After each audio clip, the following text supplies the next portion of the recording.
all new, all different number one comics podcast, episode number 58. I'm Dan. That's Bob. Bob, say hello. Hello, Bob. We are a weekly comic book podcast where each and every episode we cover a brand new first issue comic book, break down the story and art, give it somewhat of a review, and let you know if we think that you should move on to issue number 2 or not. We also talk a little bit of comic book and related news, as well as what's new in comic book shops this and next week. Bob, this week, tell them what book we're going to be taking a deep dive into. From Dynamite Comics, we are covering Elvira meets HP Don't Call Me Howard Philip Lovecraft. Bob, we are covering an Elvira book, a Elvira meets somebody book. I think that's the first. This is the first Elvira I've ever read. So likewise, this is uncharted territory. Yes, likewise. I would say that while we have covered some Dynamite books, we did Thundercats. We did what's it called? The duck one, Darkwing Duck. Sorry, I completely lost the name. One. Yeah, the duck book. You kind of had a 50-50 shot there. Darkwing, yeah, exactly. Daffy. Well, 33% chance. What about the Justice Ducks, though? I mean, that exists. But yeah, we're doing something that's, while Elvira is not Dynamite's IP or whatever, like they didn't create Elvira. Mm-hmm. Elvira existed before Dynamite, of course. Mm-hmm. It's still like in their stable, their house, of things that they play with. So this is an interesting book for us. It's very different. And then on top of that, it's Elvira, teaming up with HP Love or whatever with HP Lovecraft. Here, we'll save that for the review. But yeah, this is an interesting one. We're going to HP Lovecraft here. It's going to be...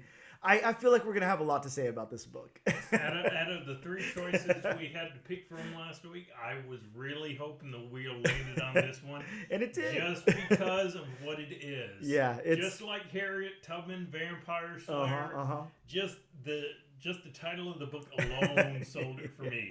Yeah, this is going to be an interesting one. This will be a good episode. Buckle up because, like I said, Bob and I will have lots to say. We'll take you on this wild roller coaster ride together. It's going to be very wild and crazy. It definitely is. Like I said, we got some news coming up. We got some books that are dropped this week, and then books for next week. I am also attaching a Mark Russell interview to this episode, Bob. So Mark Russell, as you know, did one of my favorite books, Rumpus Room, that recently just ended. He also did the DC Flintstones run, if you remember that. Really, really cool stuff. He did the revised volume 2 of Prez, the DC book. So we talked about some really, really cool stuff. You guys are definitely going to want to stay tuned for that. But with that being said, we're going to take a really quick break and we'll return in just a moment.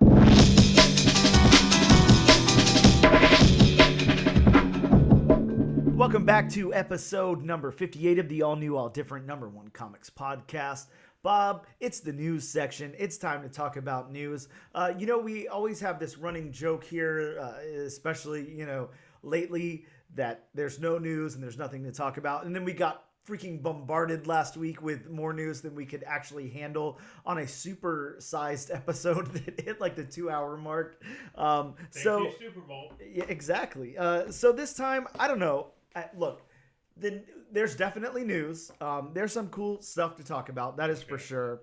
I definitely have something I want to talk about that's not so much news related, but I just want to put some thoughts out there. But before we get into that, let's go to regular news, and this is something that you told me about first before I read any articles about it or anything. Bob, Oni Press is reviving EC Comics. Yes, after 70 years. This is really kind of cool. I don't know. I'm sure we both have thoughts on it.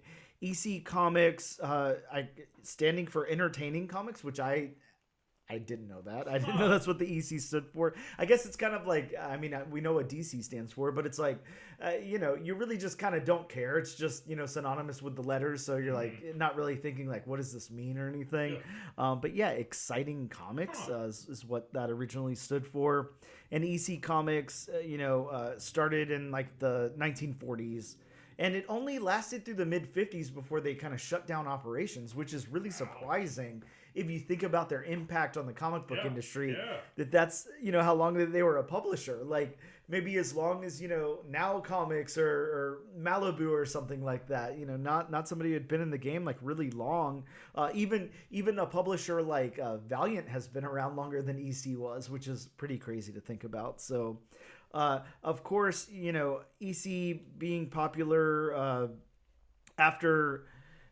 Now I can't think of the owner's name, but it was like Max something. But he died in like some bizarre boating accident. Like the guy who ran this publisher, and his son took over. And it was kind of like whenever his son took over, he really took it to like the cutting edge of what was going on at that time. And it was like the end of the 40s. And he started dipping into like crime and horror and all that. And before that, they were like, educational comics, basically. So he took it there, really went into what they were known for, which was the seduction of the innocent. That's what you think about. You think of the seduction of the innocent and all of that, people burning comic books and banning comics and everything. You think of EC with their Tales from the Crypt and stuff like that. Horror themed comic covers and bondage covers. Yes, Haunt of Fear, Vault of Horror, all of that stuff.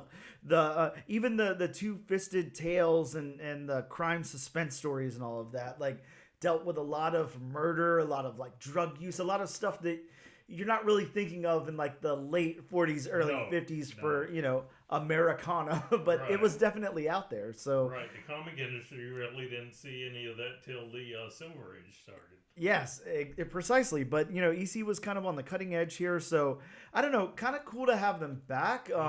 It's pretty interesting. I didn't know this news when you first told me about it, but that Oni has picked them up, and they're the ones that are going to be doing EC Comics. And what we mean by that is, throughout the years, people have reprinted EC Comics. I don't know, maybe 10 years ago or so. Maybe, I don't know, it could have been 20 at this point. But Dark Horse got the license, and they published, hard covers of stories and everything. This is not that. These are all new. Yeah. These are going to be all new. Yes, all new. We got creators like Jason Aaron and stuff in there writing. We have some fantastic artists on it. I don't have all that information in front of me, so I'm going to sound a little lame, but this is just, basically headlines here. But yeah, EC back with Oni Press. Really, really cool. I don't know, Bob. I'm pretty excited about this. I think this could be really cool. And Oni has a great track record lately also. So yeah, excited about that. I sent you an article earlier. I don't know if you had a chance to check it out, but we got some, not stills, but some, now I can't think of the other name for what that is, like some promotional pictures from a Batman Beyond animated movie. Which looks really cool, and I think it's a producer of Into the Spider-Verse that's working on this, so I don't know, maybe it's going to be like DC's Into the Spider-Verse is kind of what they're going for or something. I don't know how the story elements line up. I don't know if it's going to try to dip into other universes or if it will be straightforward just Batman Beyond, but they look pretty damn good. So that's cool. That could be something awesome. Batman Beyond animated feature. One of the last things that I want to talk about in news is just a little small thing here, but Joker, the Joker movie starring Joaquin Phoenix, when that movie came out, or sorry, when it was filmed rather, it had a $60 million budget. So $60 million was pumped into that movie. Okay. You have to think, I don't know, whenever you're breaking down budgets, how much of that goes to the stars and how much of it goes to the director and producing the movie. And then you get, promotional fees. Yeah, exactly. Yeah, there's a lot going into a movie. So 60 million with a big time actor like Joaquin Phoenix seems pretty low to me.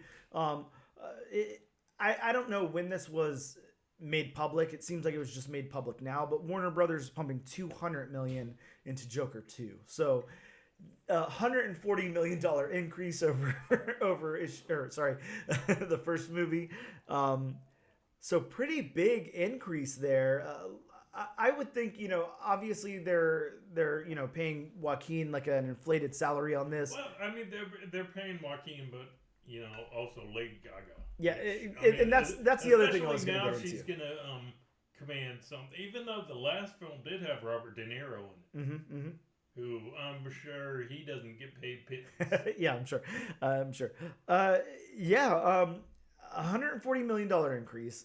So, like you said, Lady Gaga's got a, she's getting a nice paycheck out of this, and we know Joaquin Phoenix will, and I'm sure the director's, getting a nice amount too. I don't know. Did you see Joker? Like, have you watched that movie? I have not. Okay. I have not. I can say this, and I'll get more into movie stuff in a minute, but it's definitely, I don't want to use terms that will alienate people or make people, feel a certain way or anything, but like, I don't know, dude. It's definitely like edgelord vibes. It's that kind of movie where you just imagine, somebody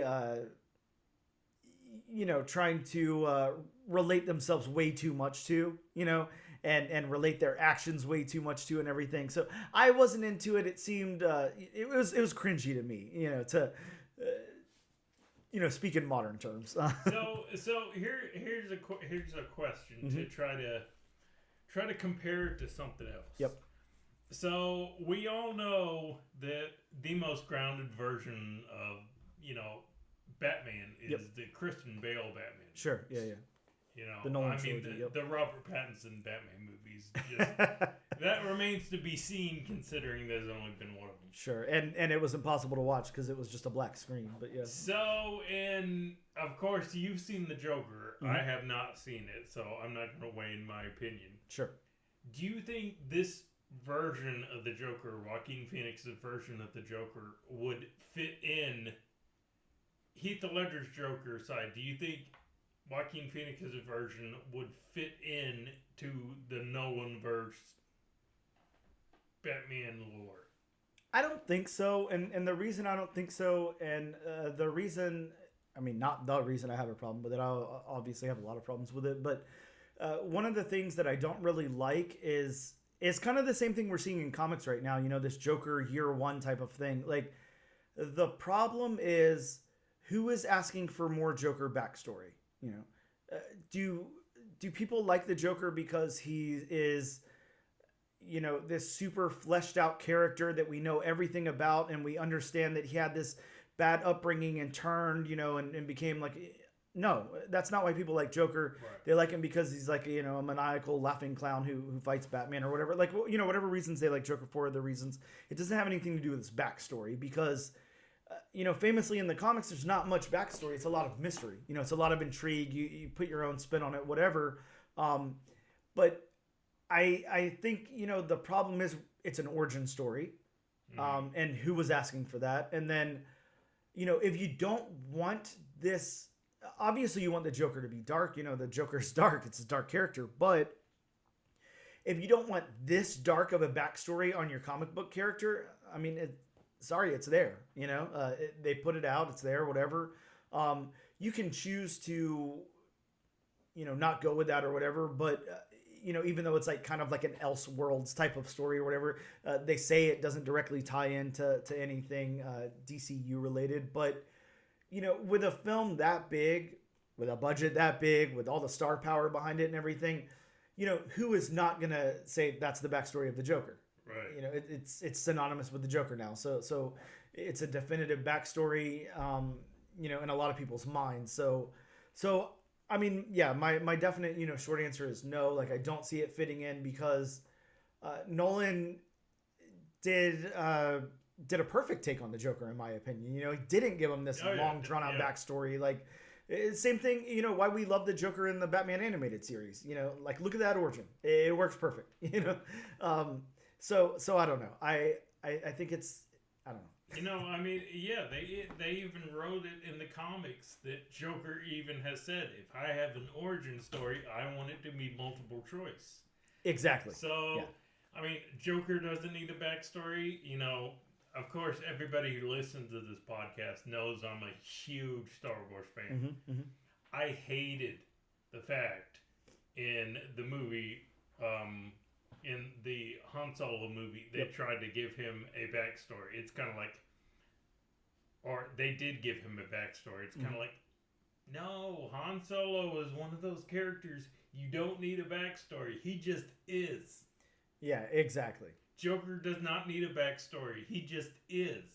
Well, I think that that's kind of like the problem. If you break it down and you think about what you like about the Joker, and this is coming from, I mean, it's too late to preface anything, but like, let me go ahead and just say right out the gate, I'm not a Joker fan. I don't like the Joker. I think he's a pretty boring character. Now, have I seen Joker stories that I like? Yes. Do I like The Killing Joke? Absolutely. I think it's great. It's very well written.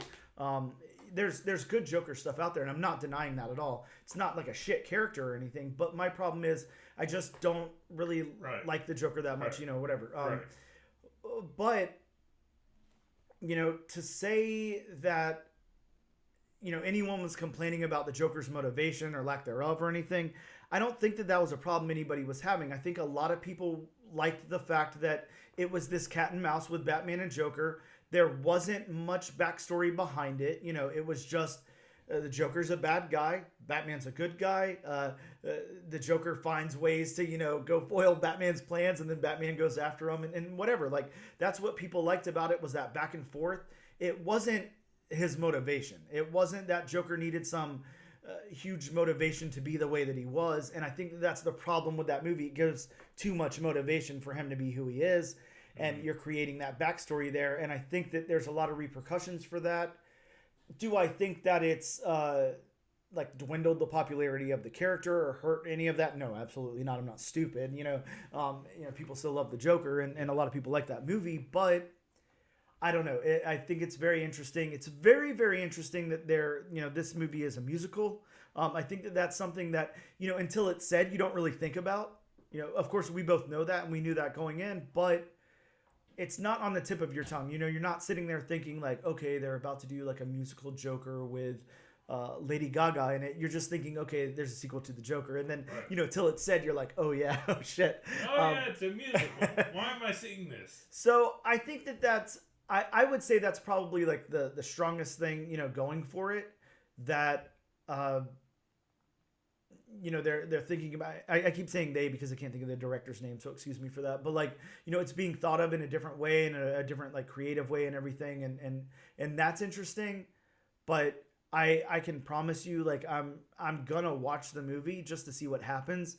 I don't want to see it. I'm not excited about it at all. I really, really did not like that movie. So you're going into the sequel when you do watch it with very low expectations. Very, very low. Which is sometimes good for me. Yep. So I'll say that. And then, to segue into the next thing, and I'll keep it short because, I've already given thoughts. I posted some thoughts online and stuff too. Whatever. That information's out there, and you and I have talked about it, in a pretty long conversation anyways. But I do just want to say, stop feeding, the hate machine, because it sucks. Like, I went and saw Madam Web. I actually really enjoyed it. Like, if I was like a movie reviewer or something like that, if I was somebody who was giving something stars or whatever, like, I'd totally give that movie like, 4 stars. Like, it was a lot of fun. It made me feel like I was watching Daredevil or Elektra or something like that. Like, it was a fun movie. There was nothing wrong with it. For everything, that everybody's having a problem with, I feel like it's such a huge contradiction because it takes chances. And whether you feel like it, lands all of those or not, like, is your opinion, and that's fine. But, art always should be taking chances. You should always take a chance. If you're just doing some formulaic, like, bullshit, the same way that somebody else did it before you, then what's the point? Mm-hmm. So yeah, take some chances. And there's problems with the movie. I've talked to you about this. Now I cannot think of the actor's name. Dakota? No, that's the lead. What's the guy's name? I know. I can't think of him at all. Ezekiel is the character. Yeah. So the guy that plays him. Sorry to sound so ignorant. I have no information in front of me. I'm just going off the top of my head here. But the lead villain in the movie, yeah, he's bad. He is the worst part of the movie, and I think the production seemed a little off too. There was a lot of ADR. It was very, very apparent that there was a lot of ADR. That always sucks. That always takes a movie a little bit. It seemed like, I was watching one of those overdubbed like 70s Godzilla movies or something at certain points. So that did suck. That was weird. But I would say I didn't have any problem with Dakota Johnson at all. A lot of people were saying she's wooden, she's really stiff, blah, blah, blah, all of this. Like, it seemed like a stylistic choice, or a character to me. Like, she seemed very detached from having personal relationships in the movie. And then she built these personal relationships with the 3 girls. So I don't see any problem with that whatsoever. And one of the things that I will say, that I really want to point out here, getting down to it, is a lot of people are picking out certain things that Dakota Johnson has said, like in her press tour for this, and they're picking out headlines and they're running with headlines to make it seem worse than it is. Yes, Dakota Johnson said she's not going to see the movie. She went to the red, carpet premiere and then left to go have dinner instead of watching the movie. I get it. That sounds shitty. Absolutely. But they leave out the fact that Dakota Johnson does that for every single one of her movies. She doesn't like to watch movies with herself in them because it gives her a weird existential crisis to see herself playing someone else on film. Dude, right. So what you're going to do then instead as a journalist is pick that out and say, oh, she doesn't have faith in this movie and isn't going to watch it. So people have been dragging this down since before it came out, and they wanted this to be a bad movie. So it is not the best movie I've ever seen. It is not the best comic book movie I've ever seen. I had a lot of fun watching it. I definitely would watch it again. It is not a bad movie. And like, if you're just going to be one of those people that looks at a headline, on a Reddit article or whatever, without digging into it whatsoever, then like, shame on you. Go see the movie and form an opinion yourself. That's all I can say. That's all I'm going to say.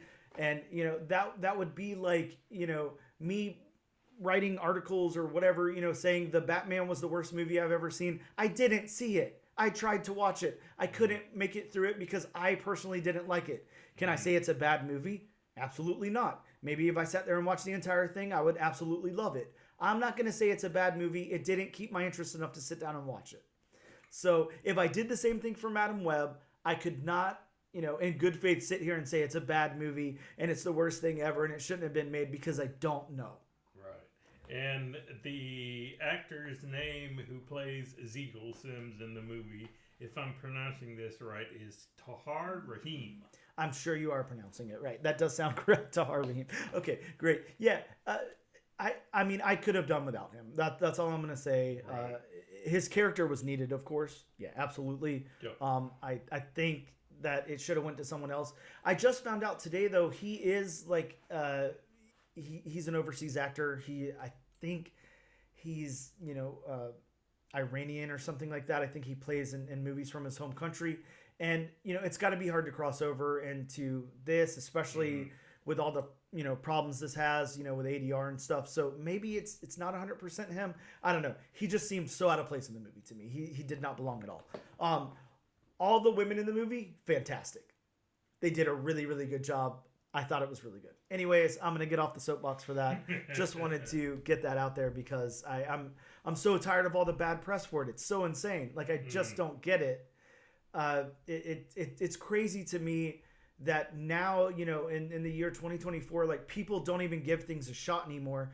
And they run with like, oh God, this is the worst movie ever. Exactly. And then you go, oh, okay, it's the worst movie ever. So you watched it? Oh no, I'm not going to watch it. Right. So how the hell do you know it's the worst movie ever? Guess what? I watched Beau is Afraid from Ari Aster. It sucked. It was horrible. But I can state that opinion because I watched the movie. If I went off of what everyone was saying about it, then it was a great film. But I can't because I watched it myself and it was horrible. So, well, I mean, yeah, and I'm just gonna say this just to go off of what you said. If everybody went off the reviews, nobody would have seen Star Wars. Exactly. And you're completely right. I just sat here saying I'm a huge Star Wars fan. So what happened with those reviews? They were wrong. Yeah, exactly. I mean, you have to think, you can't just go with that mob mentality on everything. It's so shitty. Right. It's a crappy way to be. So I don't know. I mean, I'm not going to fix this problem, but I just don't want to contribute to it. I thought The Marvels was a fun movie. Exactly. It was a lot of fun. Wow. Um, that being said, we're going to take a quick break and we'll return in just a moment.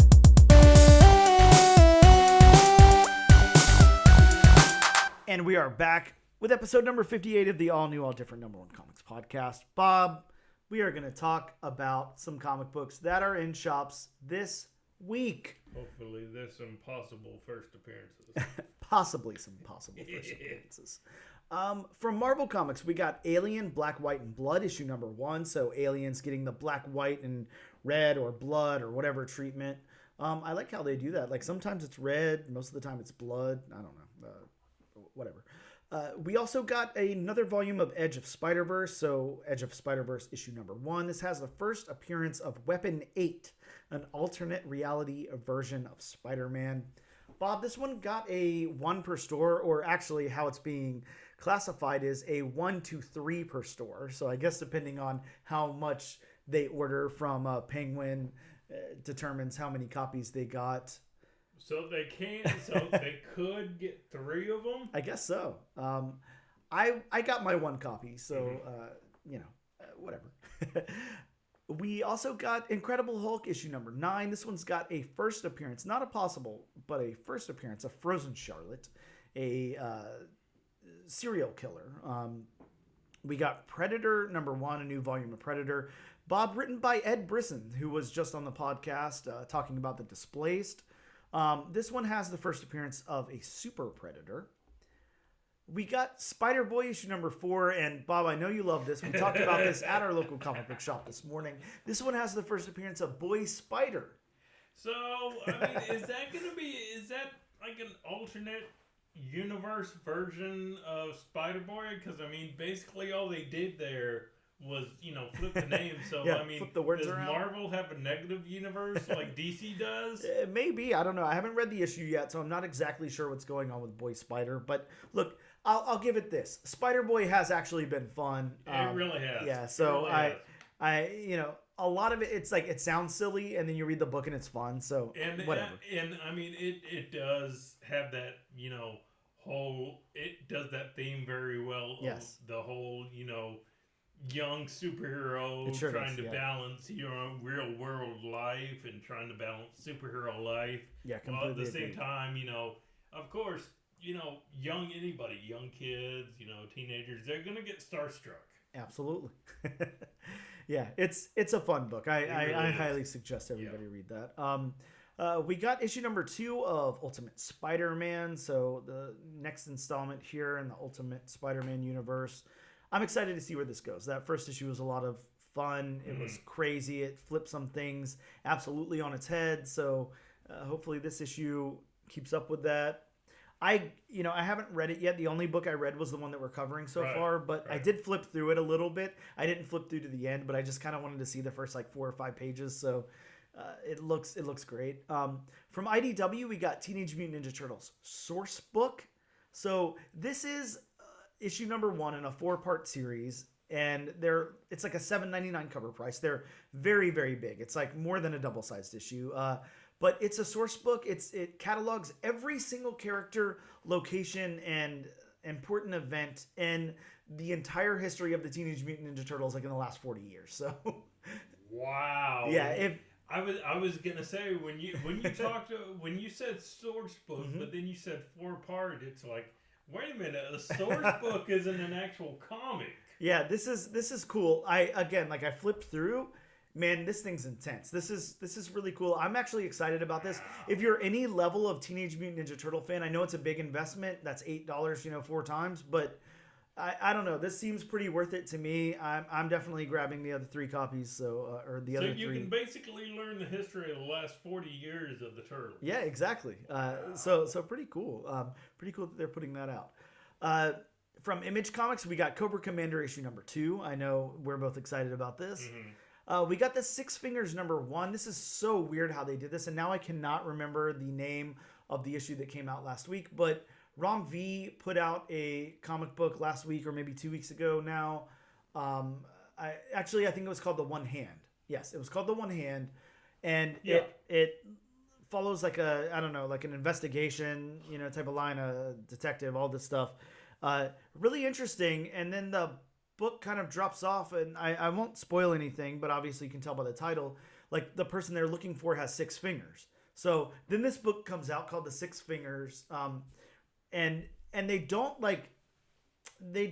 put it in the solicit or anything. It's not advertised as the sequel to this book, so it just looks like a new #1 that's coming out. It's a different creative team and everything. The only thing that would indicate is that the cover looks very similar to the one hand. So really, really interesting what they're doing here. I'm excited to read it this way. I think it sounds cool. I think that's pretty cool. We got Spawn 350. Bob, there's a whole new ruler of hell in this issue. So I hope you picked up your copy. I definitely picked up mine. We got Firepower issue number 30. This is the final issue. It's super oversized. I love this series. I'm so sad that it's going away, but I think it's got a good send-off here. It's been really, really great. And I think to end with 30 issues is a good idea for this book.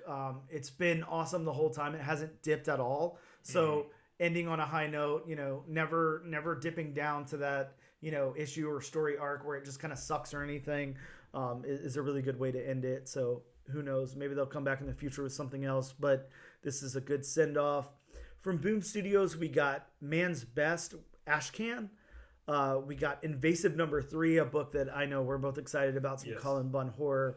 Always looking forward to that. From DC Comics, we got Nightwing issue number 111 with the first appearance of the Son of Grey. Love that.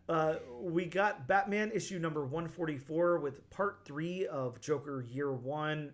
And we also got Wonder Woman issue number 6. From Oni Press, we got Cemetery Kids Don't Die. Book with a really fun title. I want to see what's going on there, but I know it's either got something to do with like VR or video games, so I'm not sure. From Keen Spot, we got The Crying Boy number 1. Now, I think a few episodes back, I interviewed the writer of this book, and we talked about the creation of it and everything and what's going on with it. So definitely excited to, I already read the book. It was really good. So, excited that that's out there for people to get. And I did just see on his Instagram that issue number 1 sold out at Midtown. So definitely congratulations on him. That's really, really cool. Maybe by the time we publish this, it'll be sold out everywhere. So really cool. Maybe to go back for a second printing or whatever. So really excited for him on that. From Archie Comics, Bob's favorite publisher, we got the Jaguar number 1, a one-shot. It's kind of superhero story in the Archie universe. And then last up from Distillery, we got Blasphemous. I'm not sure exactly how to say this. I don't know if it's blasphemous or what, but it excludes the T. So Blasphemous, number 1, a Mirka Andolfo. I'm not sure how to say that creator's name. Book. Looks fun, looks cool. It's a Distillery book, so be prepared for that oversized magazine style book whenever you pick that one up. But those are some of the new books that came out this week, and we're going to take a quick break before we get into the meat and the potatoes of the show.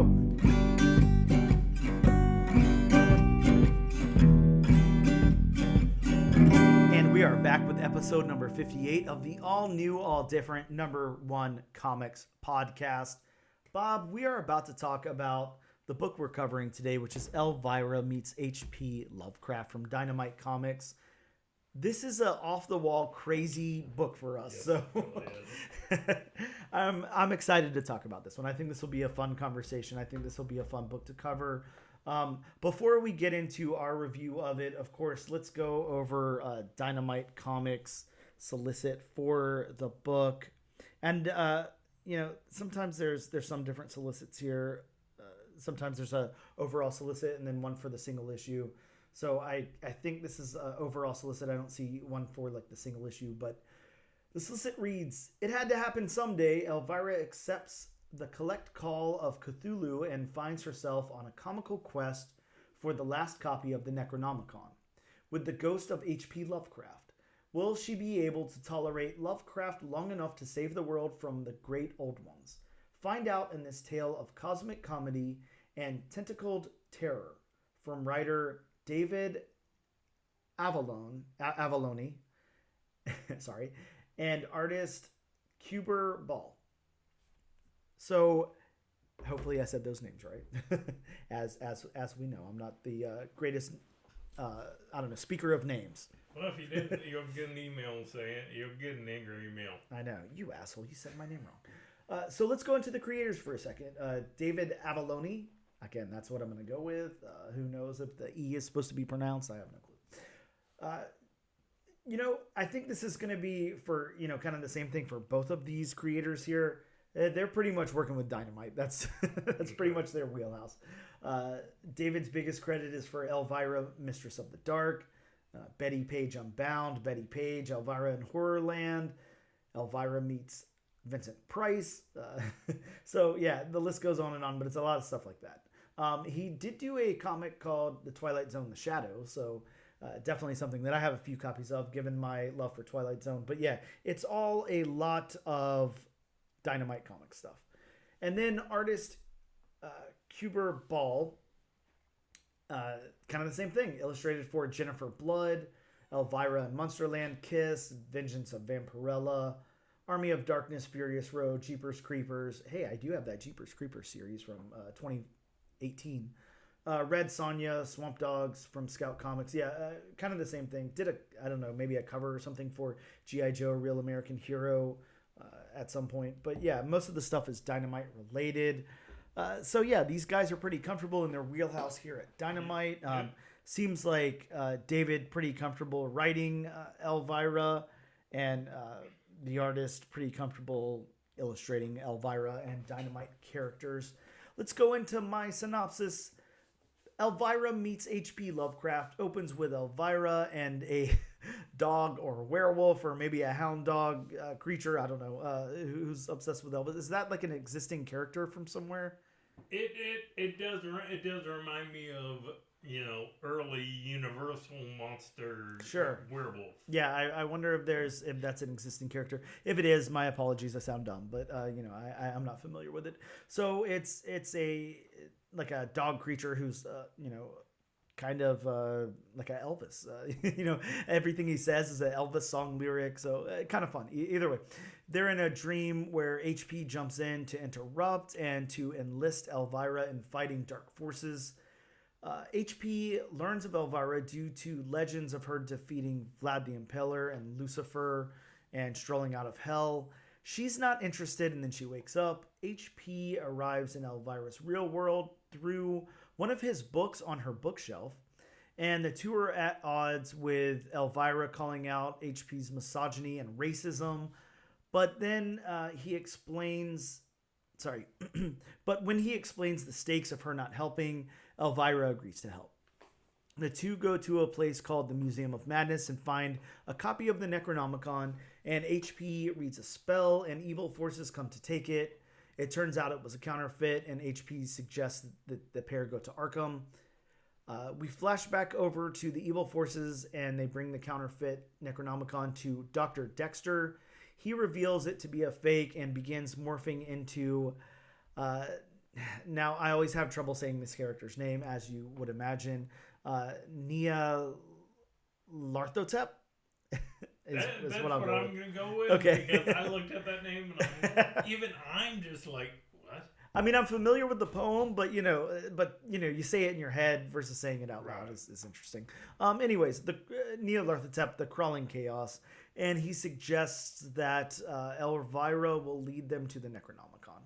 So that's kind of our, breakdown of what happens in the book. Bob, let's get into this thing. This will be an interesting story. So what do you think about the beats in this? I think the beats flow. I really do. I mean, they just start out with, a dream. Mm-hmm. She's having a dream, and I think that's supposed to be just a nod to Elvis's song, Ain't Nothing But a Hound Dog. Yep. Mm-hmm. That's why, the dog, Elvis. But I mean, yeah, she's just having the dream, and all of a sudden it's interrupted, and he recruits her, and she says no, and he keeps hounding her, no pun intended, hounding her, and she agrees, and then they set out looking for the Necronomicon. Yeah, I'm with you. It's actually very straightforward, and I think one of the things that I like the most about it is, yes, HP comes through in a dream and then, you know, she wakes up and then he comes through in one of his books and everything.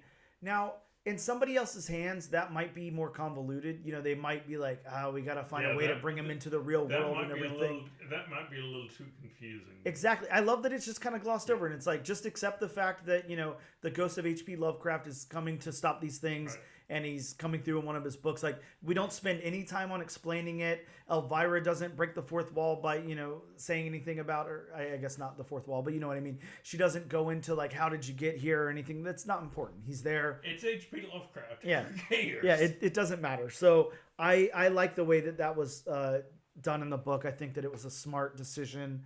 And yeah, I'm with you. It's like, it's fun. It's breezy. It really works the way that, you know, everything happens here. Yeah, it's easier to read. It really is. Yeah, I would definitely say the story beats work very, very well. Right, which going into this book, I did not think it would be that easy. That's what I was going to say too. I was going to say, you know, I wasn't expecting easy breezy kind of fun thing. And on top of that, I was scared. You know as well as I do, we talk about this. When I first open a book and I see as much dialogue as I saw on the page here, I was a little hesitant. I was like, shit, we're just going to get a lot of exposition, a lot of HP Lovecraftisms, which I'm fine with, but, you know, not in a comic. Like, it just kind of takes me out. Right. And right. You thought it would slow down the beats. I really did. Honestly, it didn't. Yeah, it's there in the front half, and it works because it's introducing H.P. Lovecraft into the story. And then after that, like, you know, you're just like, that's the way the guy talks, whatever. And I mean, honestly, it's just a fun book. It is. All the beats are fun. Yeah, it actually just moves along. Like, it's it's nice. It's actually pretty refreshing. Not what I expected from a Dynamite comic. It is. After, you know, the fact that, you know, I read mainly, you know, superhero comic books and superhero team ups, it's kind of refreshing to read a book like this. Yeah, completely agreed. Completely agreed. How about the dialogue? I'm gonna I think we both have things to say about the dialogue. I want to say this up front. I think that it's good and a smart move that it's, you know, the misogyny and the racism is addressed like front street, you know, like Elvira is just like, I don't want anything to do with you. You're a racist asshole, you know. And he's like, you know, hey, you got to save the world. None of that matters right now. You know, I'll do my best to rectify, you know, whatever. But yeah, it's called out because it has to be addressed. You know, you can't in 2024 take somebody like that who was like that, you know, in their time and not address that. You have to address it. And I don't have any problem with that. I think that that's important also, you know, to address that and then move along from it. We're talking about a characterization of a, you know, character of a real person here. So yes, while we're not glorifying the guy, it is addressed, and, you know, she's very reluctant to do any work with him. And I mean, even though it's addressed, and I mean, even though, you know, his ghost even says, yes, I was like that in the past. I will try to be better. Yes. Even though he's dead. So I mean, it's kind of like, how much better can you be? Yep. But, you know, all that aside, the writer only really, you know, brings a slip up once in this book. Yep. When you know they're in the bookstore and he's asking, "Can I touch this book?" For a split second, all you see is the letter B and then hyphen sir. It's kind of like, you know, to the average reader or to a newer reader, you don't know exactly what he's saying. Yep. But especially when you find out the history of HP Lovecraft, it's kind of like, oh, okay, that's what he was gonna say. Yeah. I don't know. I think it's good, and like you said, like you pointed out, he, you know, acknowledges it and says, "I'll try to do better. I'll try to be better."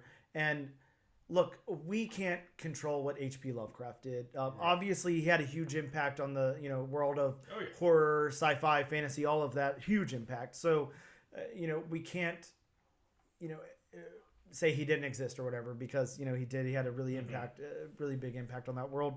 But for the writers of this book to say, okay, let's address it and let's better the character a little bit. You know, it's the ghost of him, whatever. Like, we can't, again, we can't control what he did in real life.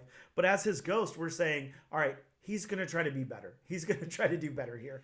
And I think that's cool. And I am glad. I've seen books like this before. I'm sure you've seen books like this before.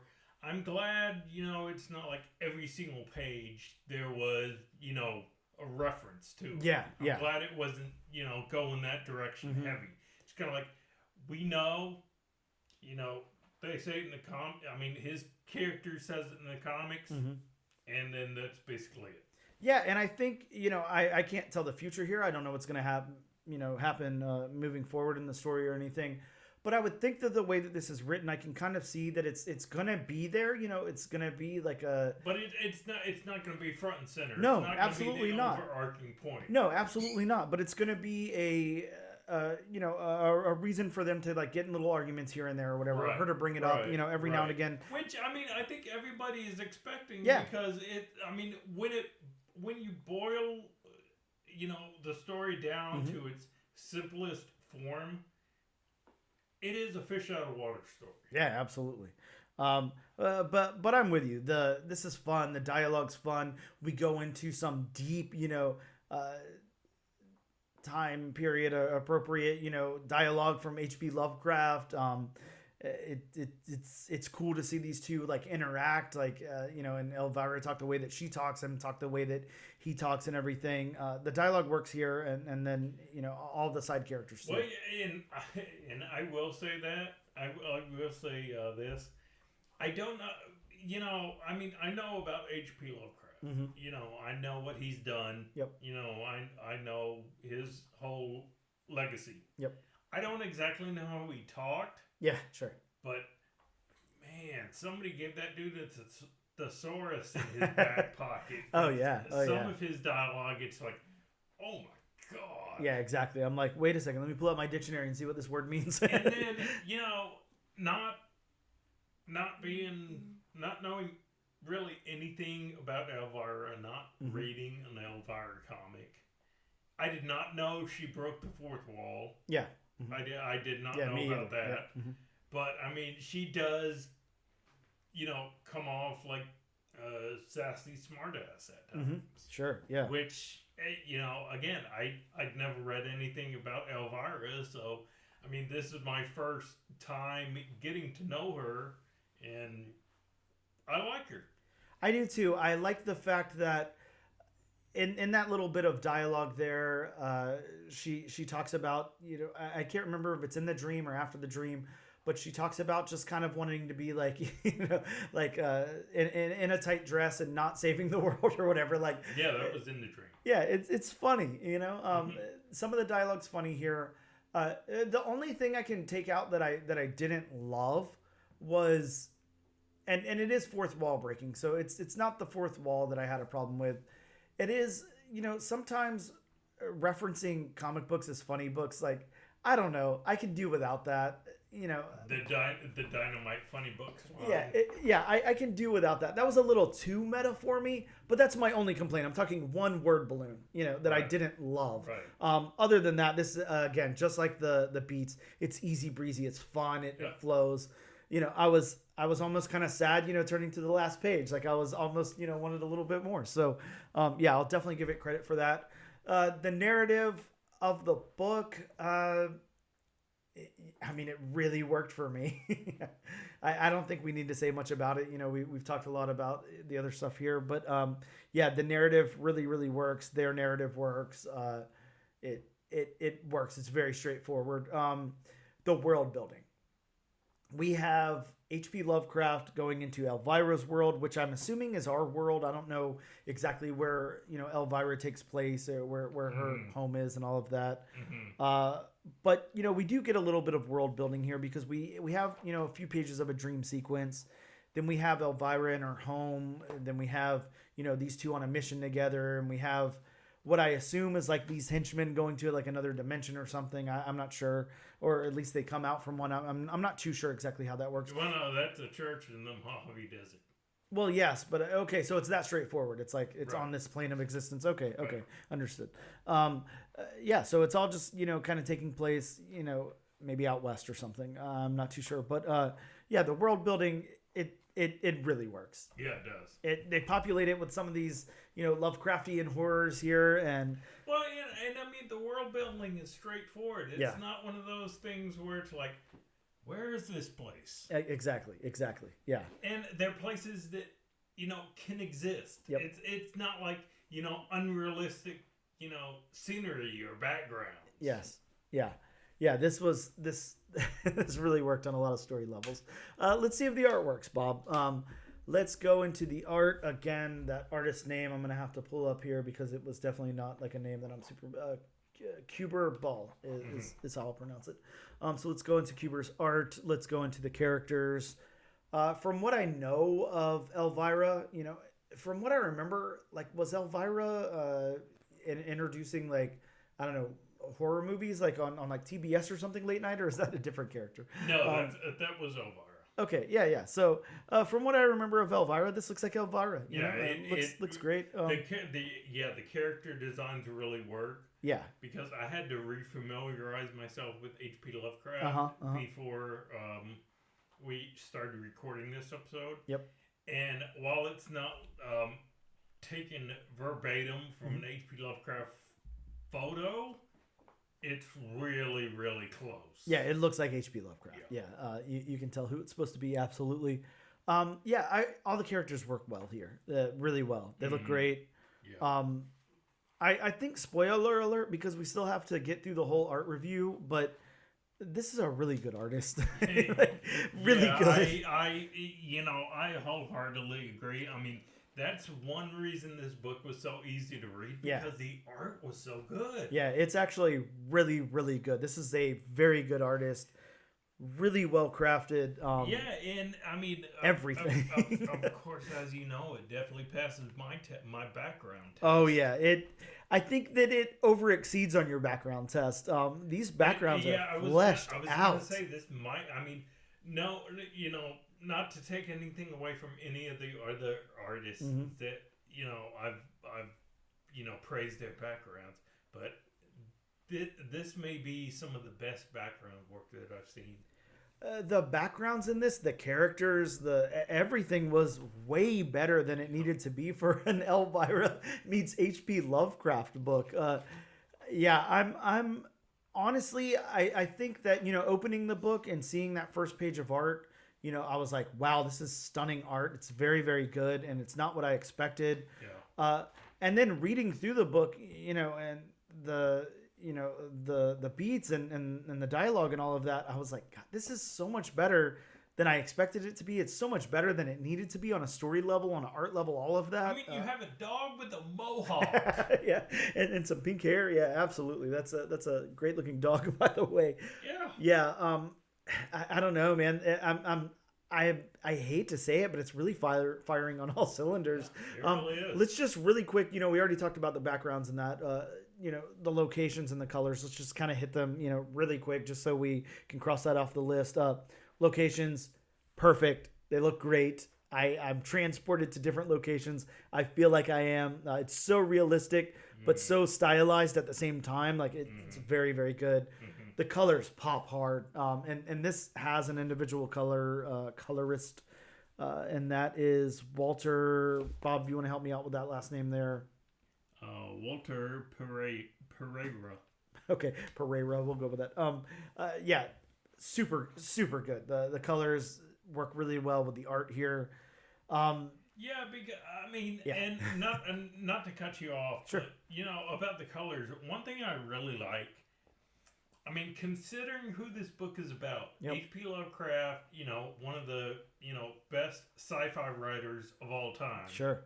Very innovative. Elvira, Mistress of the Dark. I'm sorry if I right. I think said that Mistress of Darkness wrong. or something. Yeah, sure. But these colors could have gone in that direction. Oh yeah. Kind of like the darker, drabbier kind of colors, and for all intents and purposes, it should have, considering the characters. But it's nice to see that it didn't go in that direction. Yeah, there's a lot of points where this is very vibrant, bright. You got vibrant hues and the colors pop. Exactly. I mean, we're on that page of the Cthulhu there. There's like a nice spread of Cthulhu. It gets, a little muted inside, but I mean, look at, where the pair is driving to the museum. I mean, it's a very, very vibrant, very bright outside. Elvira's got her shades on and everything. Like, yeah, I'm sorry to say this. I'm sorry to say this. I didn't expect to say this. This just works on every single level, and I don't know. It shouldn't have. Like, yeah, I never would have picked this book up and gave it a chance. It's a bonkers book from the title, but it should not have worked as well as it has. Yeah, this makes me want to go back and read Elvira meets Vincent Price and stuff like that. Like, I mean, if it looks this good and is written this well, I'd read every story about Elvira meeting anyone. Yeah. I'm so surprised with this, and I don't know if it's because I had such low expectations that I'm just intrigued because it worked, or I think that it just really, really is written that well and done that well that it's just a good book. So yeah, I can confidently say it's not just because of my low expectations. This actually is really good. Of course, we're going to ask our, thesis question of the podcast when we move on to issue number 2. Bob, I'm excited to move on to issue number 2. And this was definitely not going to be a pull book for me. Let me say this. If not for the podcast, I absolutely would have passed this by. I wouldn't have picked up issue number 1. So thank you, wheelofnames.com, for, introducing me to such a good creative team and such a fun book. Like, a lot of times we pick up comics and they're informative and they're impactful and all of that, or they're just a, thing that we read or whatever. This is just fun. Yeah, very rarely can you just say, like, I just had a really great time reading this comic. I'd probably read the same issue again. I read it 2 times for my review. I kind of want to read it a 3rd time just to have some more fun with it and catch some things I missed. I mean, of course, as when we did the year-end episode, we have our favorites, like Monsters Lie, all that. Yep. But, I mean, of course, you have your horror-themed and all that kind of stuff. Mm-hmm. I gotta say, this book to me really doesn't have a theme. Yeah. It's just a fun book. It is, It's just fun. It really is a lot of fun. Wow, I never thought that we'd say that about this book. So especially on a character we knew about. Yep. We never have. I mean, I can say with all honesty, I have never, ever read anything Elvira. I mean, I know of the show. I know of her show. Yep. I never even watched her show. Yeah, I can confidently say that you and I both would have never considered, having anything to do with this. I mean, of the 3 books we, got to possibly could have, read. Mm-hmm. I mean, I was looking forward to this just because it's HP Lovecraft. Yep.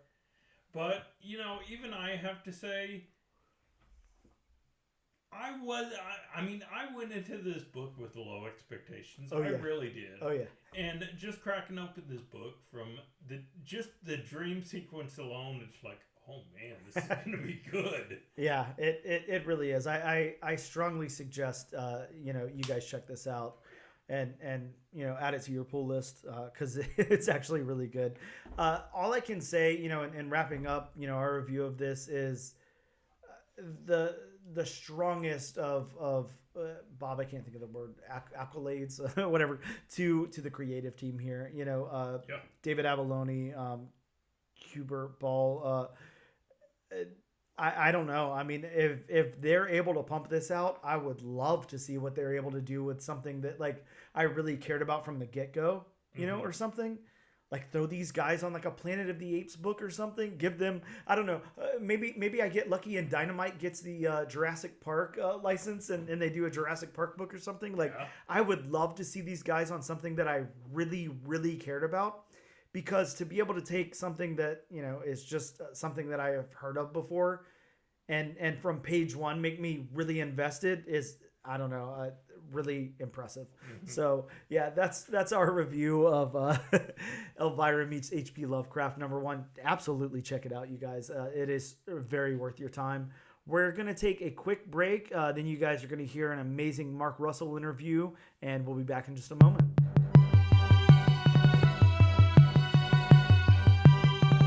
Hello and welcome back to the all new, all different #1 Comics podcast. I'm here with a very special creator interview. Really stoked about this one. I'm going to start, before I even announce your name, which I know, if you're watching like a video or whatever, you can see the name down there. But if you're listening, streaming, I'm going to start with some awards and nominations just to, because God, they're there. So we've got the double Eisner and Harvey Award nomination for DC's The Flintstones. You've also got GLAAD Award, the GLAAD Award winning book for Exit Stage Left, The Snagglepuss Chronicles. The Ringo Award nominated Wonder Twin series. Then we've got Fantastic Four Life Story, a lot of work on Red Sonja, Traveling to Mars, Prez, Swamp Thing New Roots, Billionaire Island, Second Coming, Superman, Space Age, Not All Robots, Rumpus Room, one of my personal favorites. Just to name a few. Of course, we have Mark Russell on the show today. So, well, thanks for having me. What an introduction.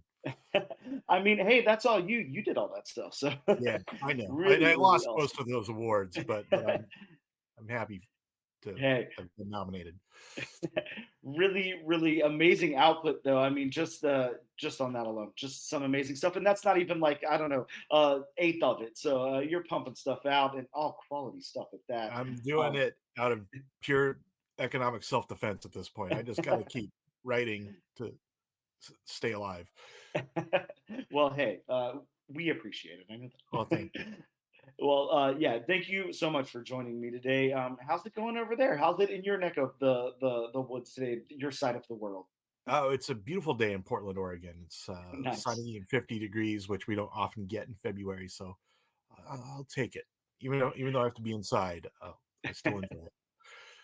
Awesome. We're actually the opposite today. Like you're like, isn't it supposed to like be raining over there all the time or something? I don't know. But like over here in over here in Florida, it's like storming right now. But whatever.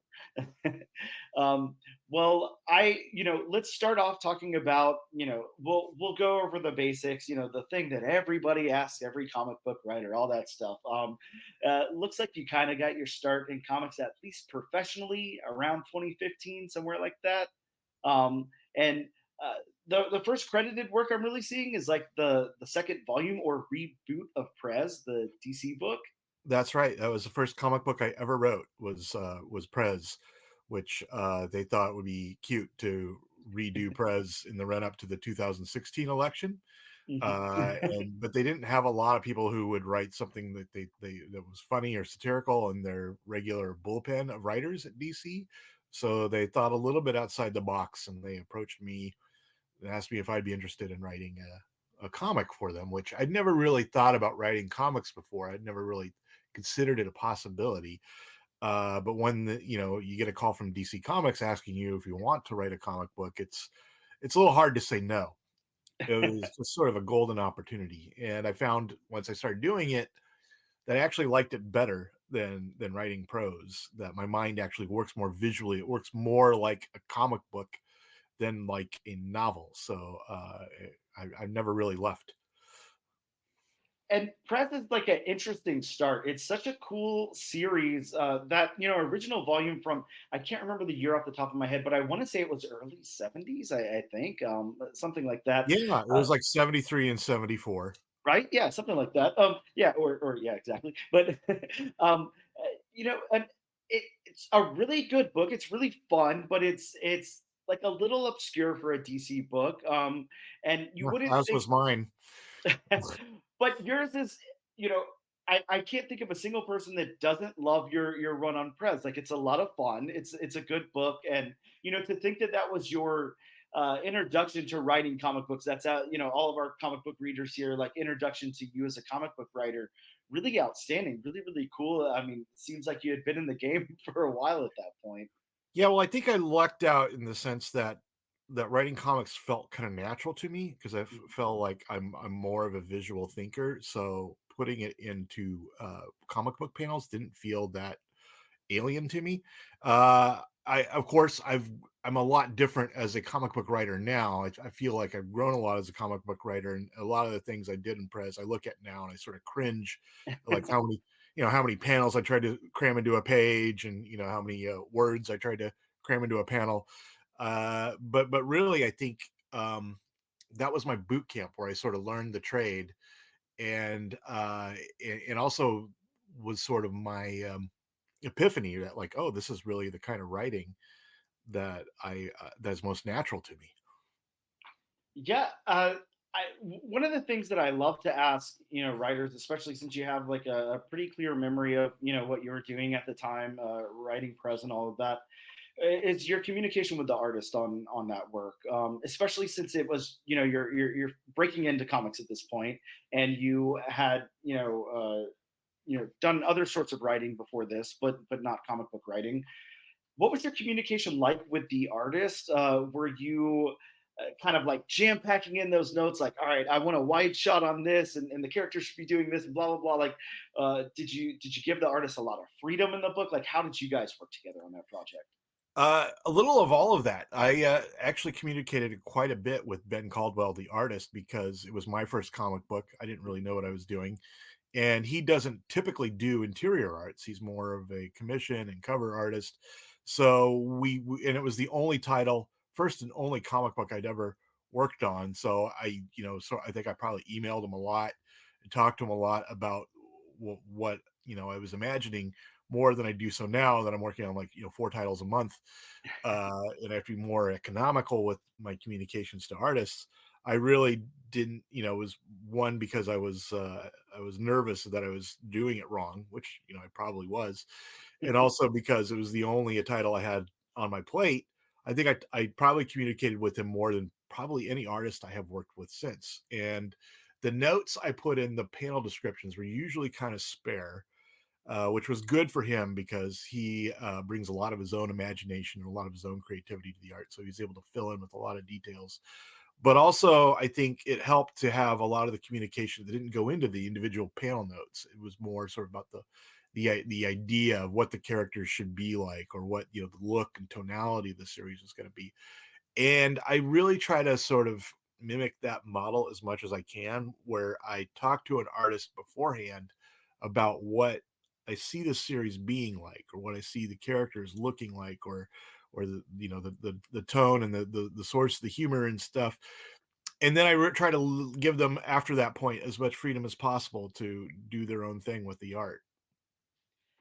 Which is always a really cool perspective to hear, that writer and artist collaboration, how those ideas are expressed over to the artist and everything. I think, for me, I had read a book a while ago. Kevin Smith put out something, and I can't remember exactly what it was, but it was his Green Arrow run, and he had, some scripting notes in there, which was really cool because, comics are like it's almost like the wild west as long as they've been around. For screenwriting and novelizations and stuff like that, there's like a format that you follow with everything. But for comics, it's almost like everybody to themselves. Whatever you come up with and how you decide to express that to the artist is how you do it. It's Yeah, really cool someone that once there's not a showed me standard.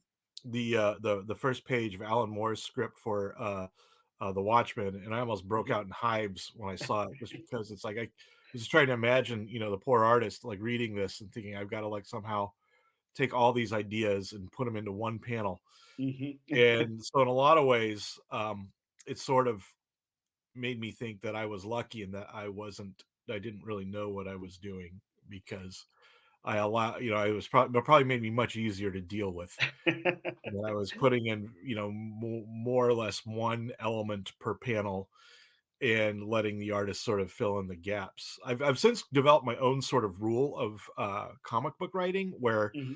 um, the most amount of panels you ever want to squeeze into a page is 9, like a Hmm. 9 panel grid. Those are probably as tiny as you want to get in the panels, and each one of those panels has room for one visual element. So I try to like have no more than 9 visual elements per page. So if you have a panel that takes up the first top third of the page, then I can work in 3 visual elements, and that's sort of the rule I try to work by. So I think it's really helped to keep me from overcrowding the scripts and overcrowding the pages with ideas like I did when I started. Right, because that seems like it could be very easy to do, especially somebody. There's like a lot of you have a lot of ideas in your work. There's a lot of I don't know, commentary and stuff, that's coming through. There's a lot, there's a lot of story there to tell. And a lot of times when I talk to newer writers, I talked to one just a little while ago, and his thing was, I want to make sure that this book is worth it to everyone that's reading it, that there's plenty to read on the page there and everything. And while I don't disagree, I mean, I love a book with a lot of dialogue and all of that. I think that really being able to express to that artist, what you want to see visually, or really giving them the reins to kind of get in and tell that story, their side of that story, is an art form in itself. So, Yeah, that's kind of the way I've learned to approach the art of comic book writing, is that the fewer words are actually appearing on the page, probably the better job I'm doing as a writer. yep. That I'm Yeah. not only successfully editing myself, but that I'm putting as much I'm telling as much of the story as I can visually, which is, I think, important for a visual medium. Exactly. Yeah. Very, very important for that comic book to kind of shine through with that art, and then have that, Right. Idea to spring it No up. one, no one wants to see Superman's head, on the bottom Mhm. corner of the page, in the sea of words, talking about all the spaceships and dinosaurs and stuff he's been fighting. They want to see him fighting the spaceships and dinosaurs. Yes, absolutely. Um, I want to move over to the Flintstones for a second, because God, how can I not? And like I said, I will do my very best not to fanboy out here too much. I'm only going to hit a couple of things before we get to the book we're talking about, so you'll have to excuse me or bear with me, or whatever we want to say there. But uh, look, out of the gate, the Flintstones was huge. Everybody, at least around me, was talking about this book the second it came out. It was such a hit. I don't know if you felt that where you were, but here, I mean, everybody was like, "Holy shit, you have to read the Flintstones. It's insane. It's so good." How how did it feel to take, what's essentially like a beloved franchise? There's so many people that grew up with that cartoon, And and then ruin it. well, yeah, no, no, not at all.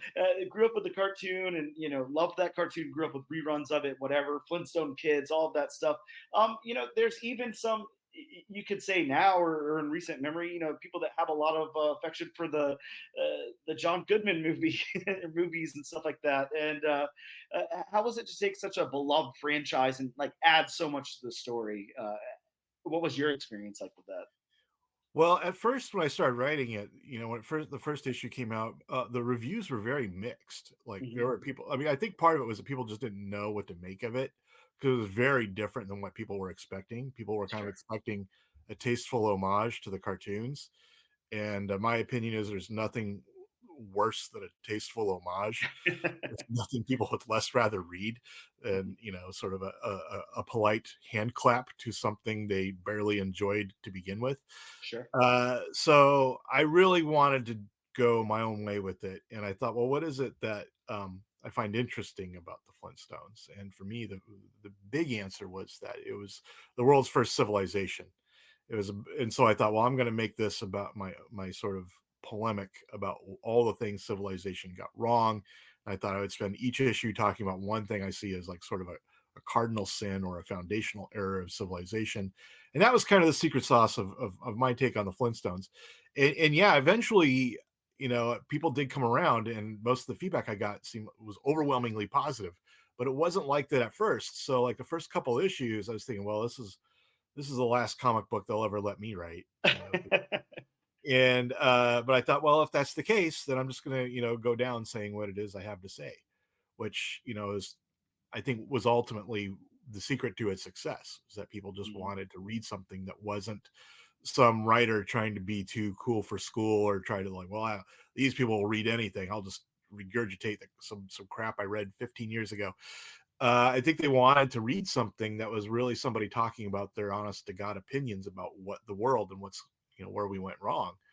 And I've tried to make that sort of my guiding light going forward, that whatever I'm writing, it's about sort of the most important thing to me. It's about what I really think about the world, put into a fictional template, put into a metaphor of some kind.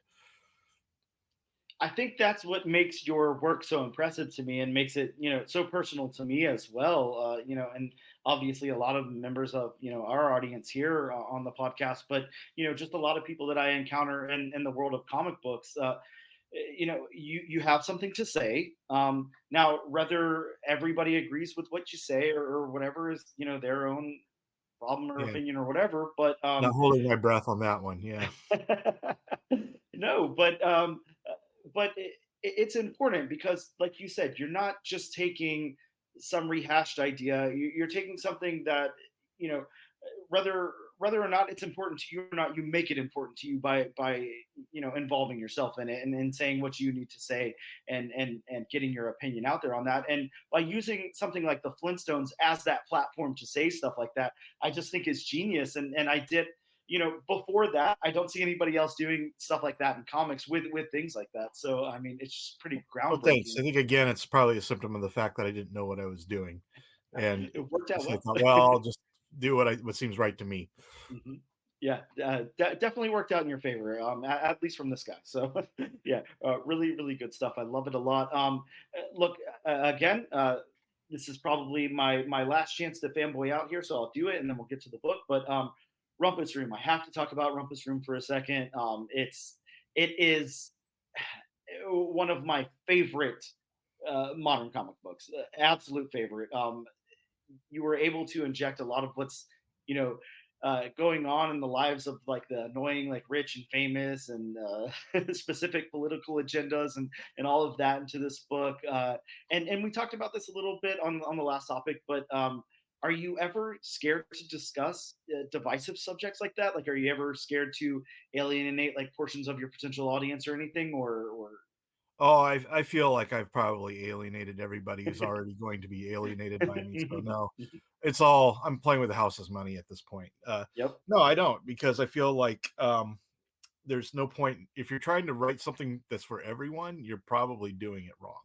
You should Hmm. be writing for people who are interested in what you have to say, Sure. and in order to do that, you have to have something to say. And so I just sort of bank on the fact that I'm not that original or unique, and that whatever is eating me up or whatever it is that I think, oh my God, this is terrifying, other people are going to think that too. And those are that's my audience. Yeah, and I mean, you're right. You're definitely able to at least like capitalize on something like that because there are so many people, who feel that way. The kind of letter that you write in the back of the first issue is really important for, kind of like where your mindset was when you were writing the book, and then everything moving forward with it and all of the like, like what you're saying with it and all of that. It was really important to me because sometimes it's easy to get into like an echo chamber on maybe like go to like a Reddit political page or something like that and just kind of hear everybody like mirror your thoughts and beliefs and everything, but to be Yeah. able to put it in a medium like in a storytelling medium the way that you are is again like a very unique perspective and something that I can like really really appreciate. This book takes so many different elements of things like that and it puts them on the forefront, but at the same time we have this like horrifying story, even if you strip all of that away, of these people kind of trapped in this horrible situation, but they have this weird Stockholm syndrome about it and they're kind of content with it, and it's such an interesting compelling story.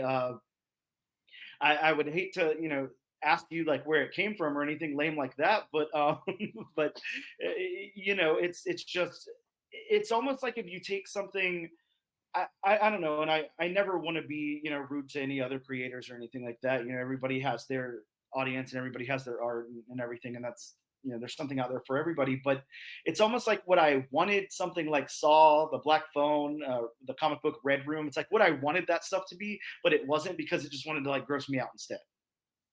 Yeah, I feel like you want a reaction from people as a writer, Hmm. But the question is, what is it you want them to react to? And I think that a lot of times, if you feel like you don't really have anything to say, you kind of go to like the more visceral, like, well, I just want to react to this image, or Yep. I just want to react to that. But I feel like, to me, the real horror isn't necessarily, a jump scare. It's not, a slasher, severing somebody's head. It's the things that are actually happening about that we're too sort of afraid to look at. It's like that's what I think our job is as writers, to tell people about the things they aren't seeing. And to me, what people are either not aware of, or what they're refusing to look at, is the real source of horror in our society, which is the fact that their control over their own lives and of their own democracy is being continually winnowed away by the forces of capital that are co-opting this sovereignty daily. Yeah, well, you're definitely not wrong there. um, I Let's move over to the new book you've got coming out. Of course, you've got Batman, like almost getting the Superman space age treatment type of thing going on here, with Batman Dark Age dropping on March 26th. Let's please tell me about that project. Tell us what you're tell us everything about it that you can. Well, it's directly related to Superman Space Age, Okay, and not great. only just because the Allreds are doing the art, but Mhm. also it's the same basic concept, where this is one of the universes that's dying, that the Anti-Monitor is going to destroy. A very similar to the one in Superman Space Age, but a different one. But it's seen through the eyes of Batman, and so it's got its own sort of origin story. Like, for instance, what's different in this version than, say, the canon, is that Bruce Wayne is facing a long prison sentence as a teenager, and Mhm. so he opts to go to Vietnam to get out of prison, and then that's where he learns basically how guerrilla warfare. That's where he learns how to become like Batman, like a stealth urban warrior, is in Vietnam. And it uses the backdrop of our real history in a way that's similar to Superman Space Age. It's I created a universe which I feel like is different than the other DC universes, but the way it's different is that it's probably more like our own. Is like a universe that everyone will recognize, because the events and the historical figures and the artistic figures that show up are all people from our actual lives. Which, the people who are writing Superman and Batman comics in the 60s and 70s didn't really have the advantage of knowing what was important about the era that they were living through. They didn't really write in things like the civil rights movement or Watergate or the Vietnam War into their stories, because they were too close to it. It was current events. It wasn't what people were reading comics before. It wasn't the escapism they were looking for. But now, 40, 50 years later, now that that's all history, you can talk about the things that were important to those eras, and you can weave them into the stories, and it doesn't feel like too heavy-handed or too close to it, because this is history now. It's not current events.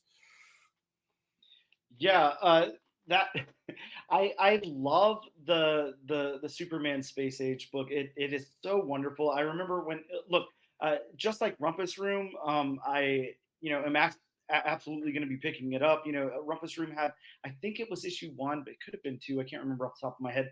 But one of them had a Mike Allred B cover, that I was just like, okay, holy shit, Mike Allred, my absolute favorite artist of all time. Madman is my favorite book of all time. I love Mike Allred. I'm Oh, a I love huge fanboy. Madman. Yeah, amazing Yeah, stuff. to me in the 90s, when I was reading comics, that's what comics were. I mean, I Yeah. wasn't reading, Superman or, Mhm. Fantastic Four or whatever. I was reading like Madman and, Flaming Carrot and Too Much Coffee Man. I was reading the indie comics. And that Yep. was always in my mind. This is what comics are, like 8 Ball and stuff. Oh yeah, the fun stuff that was coming out at that point. Yeah, and some really compelling storytelling too, and some really amazing art. but yeah, that's what I mean. I'm not gonna lie. I pick up, every single new number one that comes out at the comic book shop every week. So if there's a new number one, I pick it up. I try my best to read every single new number one, but like I said, I was picking that up anyway. It had Mike Allred cover art, and then your name was attached to it, and that's a given there as well. So that's what got me into the book. Now, when I saw Superman Space Age announced, of course, seeing. Uh, Mike Allred doing this thick Superman book and your writing on it was definitely a selling point for me. How did you have like free reign to team back up with Mike? Sorry, Mike and Laura. Not to discredit Laura at all, but the Allreds there. Well, Was that I wouldn't say free free reign for you? reign, but yeah, I felt like we had a really strong pitch for a Batman story, a Batman follow-up to the Superman one. I wasn't sure that it was going to get greenlit, Uh but huh. it did, and we're probably, hopefully, fingers crossed, going to do more. We're hopefully at least going to do a Wonder Woman Oh, follow-up to please. Batman. Yeah, that's amazing. I'm really excited about the Batman one. I have to say, Batman is one of those characters for me. I know Batman, is usually a favorite for most people. Batman for me is I love Batman stories when they're very compelling. Whenever they have something very unique to say. Your typical Batman story, I typically shy away from. It's not my thing. I'd rather read, Spider Man or Wonder Woman or something like that. Uh, but those kinds of Batman stories, the Batman story that you're going to be telling that is something that I just absolutely cannot wait to read. I'm so excited about it. We're at what stages in planning, were you at with this Batman book whenever this Superman book came out, whenever Superman Space Age came out? Was this like a thought that you already had, or did it come after the fact? It was a thought. I mean, I definitely had plans to do a Batman one, hopes to do a Batman one, but I didn't really have the actual story fleshed out until after Superman Space Age was completely done. And then I wrote this really long, uh, and one might say tedious pitch to send to DC. But it really did break down, I think, the entirety of the story. And it probably was too much information. Uh, Probably was more than they were hoping for. I think it told them that no, I was serious about this, and I wasn't just trying to, get write checks that I couldn't cash. That this is like a project that I was passionate about, and Mike and Laura were totally on board with it too. And so when the sales figures for Superman Space Age came out and weren't disastrous, in fact, were pretty good, I can imagine. then they approved it. But yeah, I think that this is something I've wanted to do for a long time, and to be able to do it with the Allreds is an immense privilege because yeah, Mike and Laura are both like figures in the industry I've always admired, and yeah, I love his art, and so I was really to be able to do this at all was an enormous privilege. But to be able to do it with Mike Allred was just mind blowing to me. Yeah, and one of the points that I want to say about the Superman Space Age, is it's interesting because you could take that like in a million different directions. It's already going to be well written. You were on it. You had a very fleshed out story to tell, and I no one was worried about the writing on that. You got Mike Allred, so of course I wasn't worried at all about the art. But did I can almost imagine, if you would have been teamed up with somebody else on the book, like how much of a different tone it might have had. Of course, Mike Allred, like very famous for having that like throwback, like pop art kind of thing, element in his art going on. And then, of course, Laura bringing that up to a whole nother level there with her colors and everything.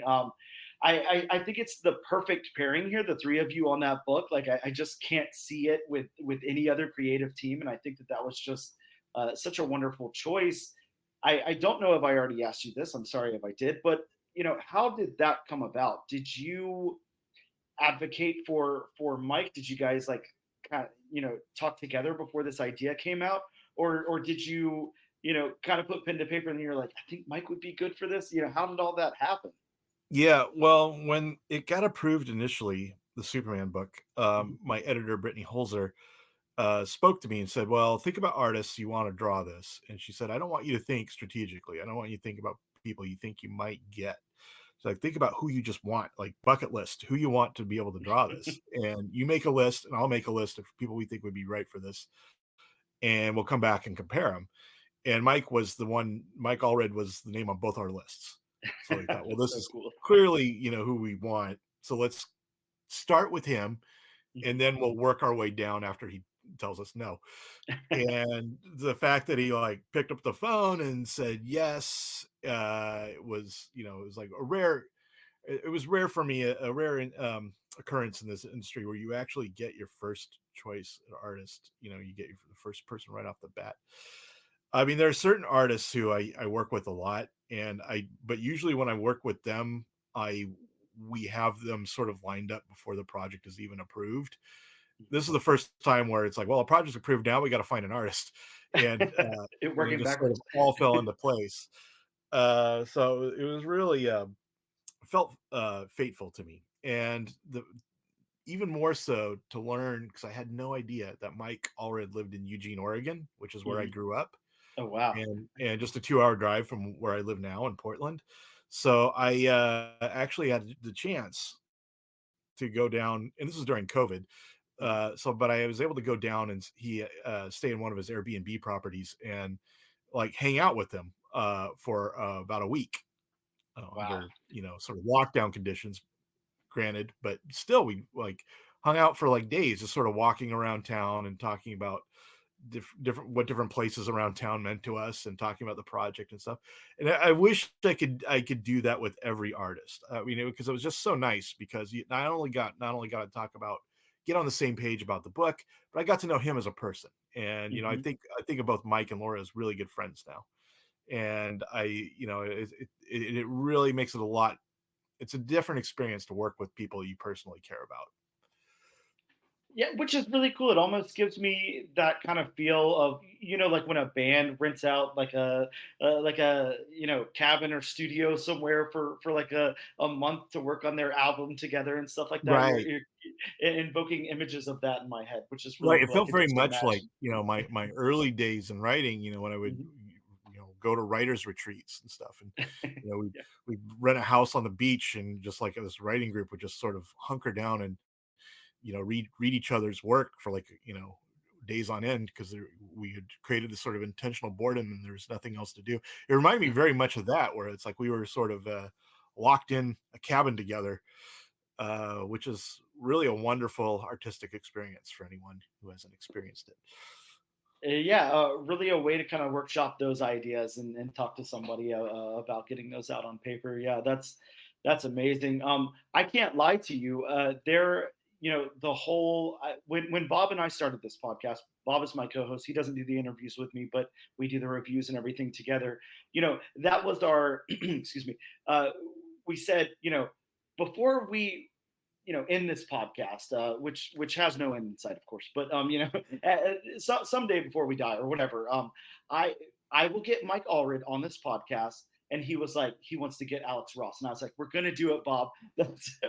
We'll get there one day. So really, really cool that you got to work with Mike Allred. I think that's really cool, and like I said, I can't sing his praises enough. For anybody who hasn't seen a lot of Mike's work or anything. Uh, and you got to spend time with him, you guys got to talk about the book together. Now, as far as notes and everything, like we talked about earlier in this process here, when we're talking about Prez and everything, how was I look at Mike as like such this huge creative force. He's out there penning his own comic books. He has so many ideas. Madman is so insane and off the wall and so well written and everything. How was it telling him your notes, the visual representation of the story? Well, all my notes kind of came with the asterisk that if you think of something different, if you've got a better idea, by all means, just go with that. Mhm, So the way I kind of approach my notes is that these are suggestions. mhm. That this is the way the movie's playing in my brain, but you're the artistic director here. So if you got a different idea, go with what you want to do. And he took advantage of that, I guess I would say. Like there were times where I would break down a page into like 4 or 5 panels, and he would sort of focus on one of the panels that should be a splash page, and so you just throw all of the other panels onto another page, the page before, the page after, and just choose a splash page, which was turns out was like the ideal way to work, because Mhm. he really knows how to get the most out of his own art, and which stands to reason. It's like I'm just telling him what I think would be good, but he's the guy who knows what he is, where his genius lies, and so you just got to let him be Mike Allred. Yeah, and this is the perfect scenario. I mean, you got Mark Russell writing, you got Mike Allred illustrating, and Laura Allred coloring. I mean, it doesn't get much better than that. This is like the pinnacle of what you want in a comic book. And then on top of that, you have two of comic books favorite characters of all time. You got Superman and Batman. So yeah, I mean, I think Yeah, I'm still amazed that this all came together. It just feels it like has to be so surreal, right? right. It still feels like a bit of a daydream. Yeah. Now, what's planned for the future of the Batman?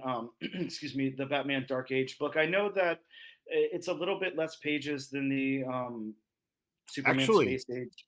it's the same exact amount of pages, but Oh, are they both 48? well, it's divided into 6 issues instead of 3 books. Okay, okay, So I see, I see. Okay, whereas Superman Space Age was 3 books of 80 pages each, this will be 6 Mhm. issues of 40 pages each. Okay, okay. Sorry, I guess I didn't read the notes Well, correct. I Okay, just want cool. people to know, this will, Yes, like, yes. when they get the hardcover, it will be Mhm. exactly as long as the Ah, amazing. they So will fit they'll nicely sit nicely together on on a the shelf bookshelf. together. Yeah, yeah, exactly. And then we'll all be anticipating that Wonder Woman to hold up the Trinity together there. Yeah. Yeah, really awesome. Well, look, I can't wait for the book. I'm so excited about it. It's yeah. I don't even know what else I could say here. To express my level of enthusiasm. I think this book is going to do really, really well. I'm really excited to see what you guys do with it, and everything that comes out of it, and hopefully we get an announcement on that Wonder Woman one soon. But until then, I'll be very content going back and reading my Superman Space Age, and then picking up my Batman Dark Age on March 26th. So if you have anything else you want to tell our audience, or anything else you want to plug, I know you have books coming out left and right. So if there's anything Yeah. off the top of your head, and I'll have everything in the show notes as well. So if you forget anything, don't worry, I will have it there. Well, there's 2 things in particular I wanna sort of pitch or promote now that I've got you. Yes, One is please. the book of Traveling to Mars will be coming out later, which I feel like is one Amazing. of the best things I've ever written, and will collect all 11 issues. It should be coming out in spring, I think, early summer. And then also we're doing a 4th season of Second Coming, which is also I feel like one of the best things I've ever written. This will be our 4th series, so that comes out later this spring as well. So I hope people will look for both of those.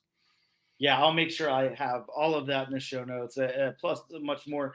Mark, it's kind of hard to have a worst thing you've ever written. So, yeah, I think all of your stuff, stands on its own. Really, really outstanding stuff, and I'm really appreciative that you took the time to talk to me today.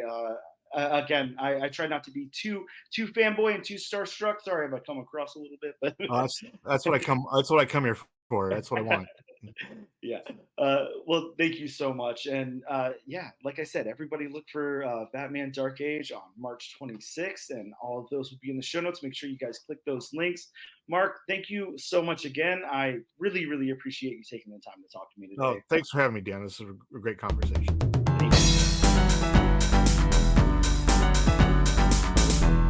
And we are back with episode number 58 of the all new, all different #1 comics podcast.